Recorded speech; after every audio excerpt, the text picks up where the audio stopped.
প্রতিশ্রুতিই সার।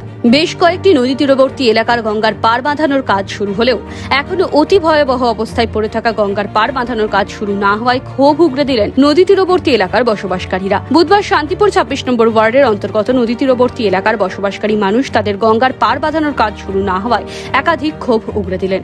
ক্ষোভের সুরে তারা বলেন, শান্তিপুর ব্লকের বেশ কয়েকটি নদী তীরবর্তী এলাকার গঙ্গার পার বাঁধানোর কাজ ইতিমধ্যেই শুরু হয়েছে, কিন্তু এখনো পর্যন্ত ১৬ নম্বর ওয়ার্ডের অন্তর্গত কয়েক কিলোমিটার ভাঙনের পার বাঁধানোর কাজে কোন রকম উদ্যোগ নেয়নি প্রশাসন। এর আগে একাধিকবার গঙ্গার ভাঙনের কারণে বিঘা বিঘা চাষের জমি চলে গিয়েছে গঙ্গাবক্ষে। এছাড়াও একাধিক পরিবারকে ভিটেমাটি ছেড়ে অন্যত্র আশ্রয় নিতে হয়েছে। কিন্তু নেতারা শুধু পরিদর্শন করতে আসেন আর দিয়ে যান প্রতিশ্রুতি।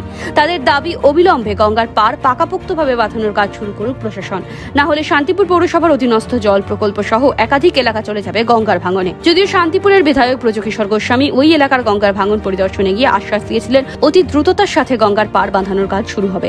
আজ পর্যন্ত সেই গঙ্গার পার বাঁধানোর কাজ শুরু না হওয়ায় তীব্র ক্ষোভ উগরে দেয় স্থানীয়রা। যদিও তৃণমূল বিধায়ক ব্রজকিশোর গোস্বামী বলেন, এর আগে দপ্তরের আধিকারিকদের নিয়ে ভাঙন পরিদর্শন করা হয়েছে, এছাড়াও সব কাগজপত্র তৈরি করা হয়ে গিয়েছে, এখন শুধু কাজ শুরু হওয়া বাকি। তবে খুব শীঘ্রই সেই কাজ শুরু হবে বলে আবারও প্রতিশ্রুতি দিয়েছেন ব্রজকিশোর গোস্বামী।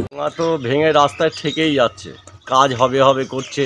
এখানে কি মানুষ অন্যান্য জায়গায় বাঁধছে পাশে, আমাদের এইটুকু কেন বাঁধছে না?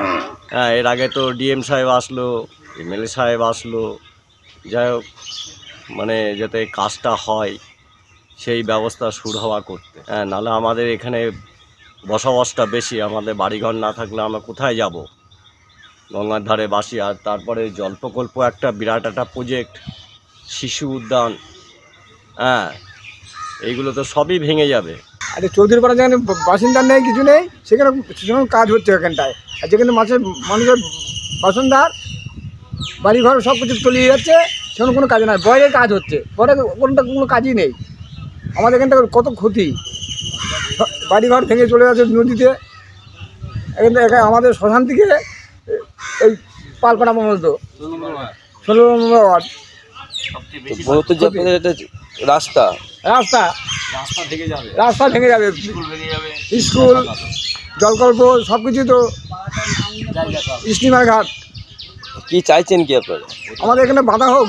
সামনেই তো গঙ্গা, আমাদের কত করে বাড়িটা করেছি, সে বাড়িটা যদি ভেঙে যায় আমরা কোথায় যাব? সরকার তো কিছুই করলেন না। এর আগে শুনলাম হ্যাঁ গঙ্গা হবে বাঁধানো, আর তো কোনো কিছুই দেখছি না। আমরা কি করব? আপনার বাড়ি থেকে কতটা ডিফারেন্স গঙ্গা? আমাদের বাড়ির থেকে বেশি না, ওই হাত চারিক হবে। যদি গঙ্গার বাঁধনের কাজটা খুব তাড়াতাড়ি হয়, সামনে জল বাড়ছে, তাহলে একটু আতঙ্কমুক্ত হতে পারে। কি বলবেন আপনি? দেখুন, আমার চেষ্টার কোনো ত্রুটি নেই। আমি বারংবার ইরিগেশনের সাথে যোগাযোগ করেছি, কিন্তু সরকারি কাজের অনেক বিধিনিষেধ প্রোটোকল থাকে, সেটা অনুসারে কাজ চলছে। জল প্রকল্পের সামনের যে অংশটা, সেটার জন্য মন্ত্রী সাহেব একটা টাকা স্যাংশন করেও দিয়েছে, কিন্তু সেটা ফাইল ওঠানামা করার জন্য হয়তো একটু বিলম্ব হচ্ছে। ওই কাজটা হয়তো বর্ষার আগে আর শুরু করা হয়তো সম্ভবপর হবে না, কিন্তু আমরা যে স্পারগুলো তৈরি করার কথা ভেবেছিলাম যাতে ভাঙনটাকে রোধ করা যায়, সেইটার কাজ হয়তো এই মাসের শেষে আমরা শুরু করতে পারবো। তাতে এবছর ভাঙনটা কিছুটা হলেও আটকানো যাবে।